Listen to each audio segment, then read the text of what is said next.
Hello, here's the news at this hour on Tstv. I am Mopola Badekale. Here are some major headlines. MAKINDE visits IDI-APE worried to compensate those who lost properties. Federal government ASUU disagree on payment platform for 30 billion naira allowances. Trump and Biden row over COVID, climate and racism.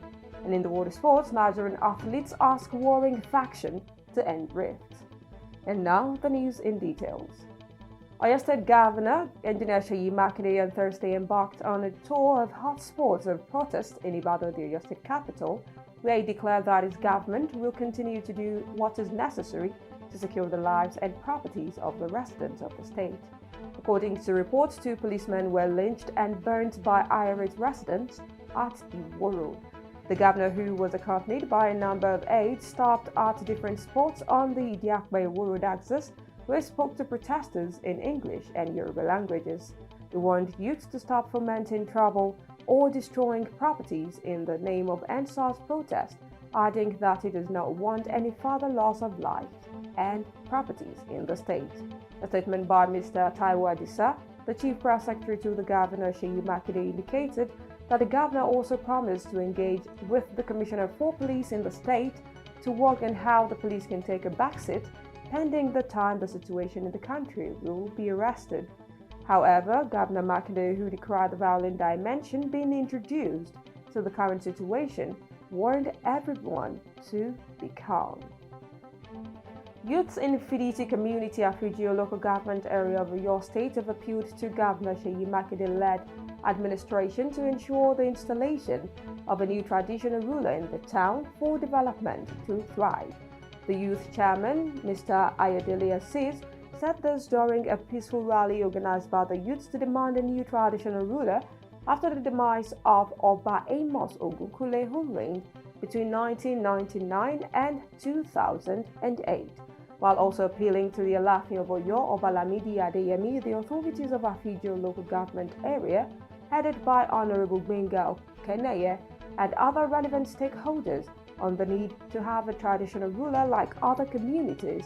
The youth said the town had been neglected in socio-economic and infrastructural development due to the vacuum created by the demise of the late Oba Ogunkule. The youths urged the state government to call on stakeholders in Omodeni and Asuruli houses that are expected to produce traditional rulers for the community and assist in resolving any crisis delaying the installation of the traditional ruler. President Muhammadu Buhari has suspended protests across the nation. In a nationwide broadcast on Thursday night, he said the suspension follows the violent turn of EndSARS protests across the Federation, which has been hijacked by hoodlums. The meeting between the federal government and the Academic Staff Union of University ASUU deadlocked again on Wednesday following the disagreement over the payment platform that would be used in disbursing the salary arrears and the 30 billion naira earned allowances of the university lecturers. The federal government team, led by the Minister of Labour and Employment Chris Ngige, has offered to pay the salary arrears and the 30 billion naira earned allowances of the university lecturers through the Integrated Payroll and Personnel Information System platform, pending the rollout of ASUU's preferred platform, the University Transparency and Accountability Solution. But the ASUU delegation, led by its national president, Professor Biodo Guyem, reportedly insisted that the university teachers would not enroll on the government salary platform. The spokesman, Ministry of Labour and Employment, Mr. Charles Akpan, explained that the meeting adjourned till Monday to enable the union leaders to get across to their members on the mode of payment. The parley is expected to reconvene on Monday to decide on the platform for the disbursement of the funds pledged by the federal government. Among other things, the government had agreed to pay 40 billion naira, being the pending earned academic allowance of the university teachers overdue since November 2019, which out of the amount, 30 billion naira will be paid on or before November 6, while the remaining 10 billion naira would be spread equally over 2 tranches to be paid in May 2021 and February 2022. The federal government has disowned the COVID-19 palliative discovered in Lagos warehouse, saying the items were not from it. Rather, the government said the inscriptions seen on the back of the items indicated that they were donated by a coalition of some non-governmental organizations. Ministry of Humanitarian Affairs, Disaster Management and Social Development in a statement on Thursday night insisted that contrary to the beliefs in some quarters, the items were not from it. The statement, through Nneka Anibeze's special assistant to the minister Sadiya Umar Farouk, said the ministry was compelled to speak out with a view to clarifying issues following insinuations that the items were donated by the ministry, adding that the photos and videos recorded at the warehouse show that the bags of rice and other items were clearly marked Lagos State Government and CA COVID. CA COVID is short for Coalition Against COVID-19. It's said to be a private sector-led task force in partnership with the federal government, the Nigeria Center for Disease Control (NCDC) and the World Health Organization (WHO), with the sole aim of combating COVID-19 in Nigeria. The news on Tstv will be back right after this.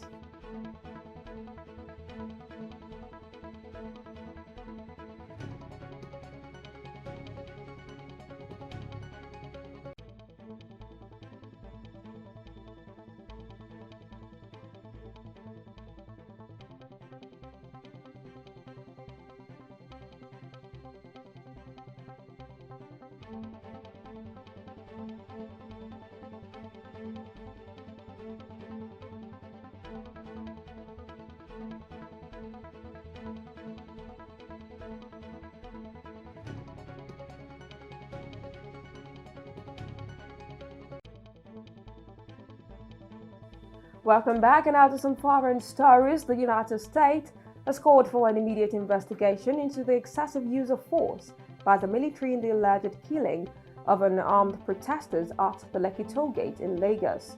In a statement on Thursday, the Secretary of State, Michael Pompeo, specifically mentioned Tuesday's shooting of protesters at the Lekki toll gate in Lagos.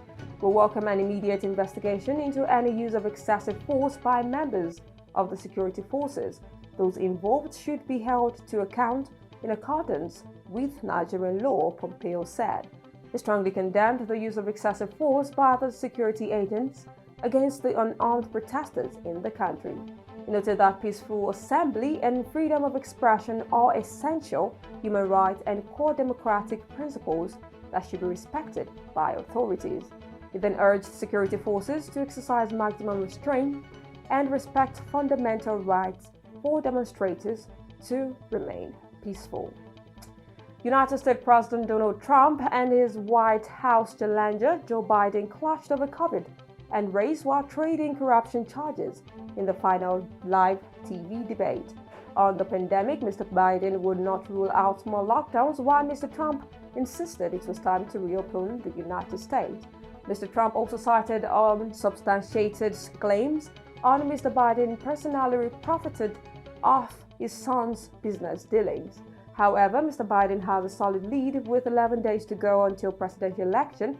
While winning the most votes does not always win the election, and the margin is narrower in a handful of states that could decide the race either way.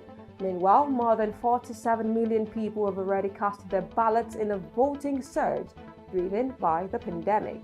This is already more votes before polling day in the 2016 election, while there are about 230 million eligible voters in total.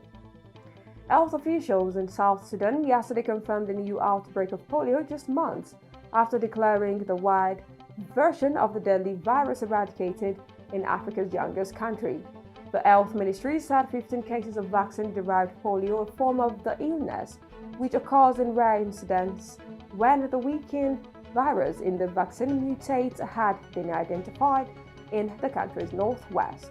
The ministry's Director General to Preventative Health Service, Mr. John Pascoe, told reporters that there is an outbreak of vaccine-derived polio, and the Ministry of Health and its partners are working on it to be under control, adding that it has affected quite a number of counties and states.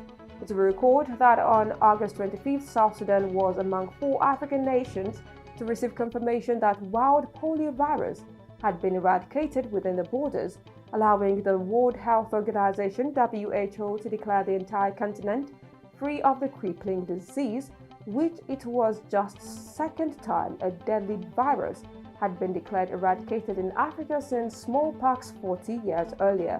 However, 2 days later, the United Nations confirmed that more than a dozen cases of vaccine-derived polio had sprung up in 9 states across Sudan. And now moving on to the exciting world of sports, Nigerian athletes have lamented the crisis rocking the Athletic Federation of Nigeria and tasked the federation to put its house in order and give them quality leadership. The athletes took to social media to vent their anger, complaining about lack of welfare and events for them. The AFN and the Supervisory Sports Ministry had been at loggerheads after a faction led by Olamide George, the federation's vice president, suspended the president Ibrahim Gusau, which forced the Gusau-led board to declare autonomy from the ministry at a congress in Okwa, Anambra State, last December. Gusau dragged the sports ministry to the Federal High Court in Abuja, with the court's ruling July 1st that he remained the AFN president, while the appeal court also reaffirmed the High Court ruling, throwing out the sports ministry's appeal for lacking merit on September 25th. Cristiano Ronaldo has again tested positive coronavirus as Juventus prepare for next week's Champions League clash against Barcelona. Ronaldo is currently isolating at his home in Turin after testing positive for COVID-19 on October 13th. While with the Portuguese national team for Nations League matches, it is reported that the 35-year-old again received a positive result after a test carried out on Wednesday. The Portuguese forward could still be available for Sunday's Serie A game against Hellas Verona and the clash against great rival Lionel Messi's Barcelona on October 28th. Meanwhile, under UEFA rules, the 5-time Ballon d'Or winner needs to test negative 24 hours before the Barcelona game in Turin to be included in the squad.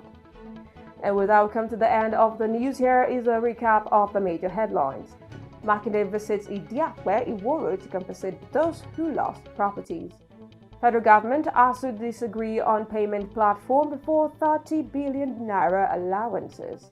Trump and Biden roll over COVID, climate, and racism. And in the world of sports, you heard Nigerian athletes ask warring faction to end rift. Please do not forget to always adhere to COVID-19 safety measures. The news was compiled by Hope Chijioke. I am Mobola Badekale. Good day and thank you for watching.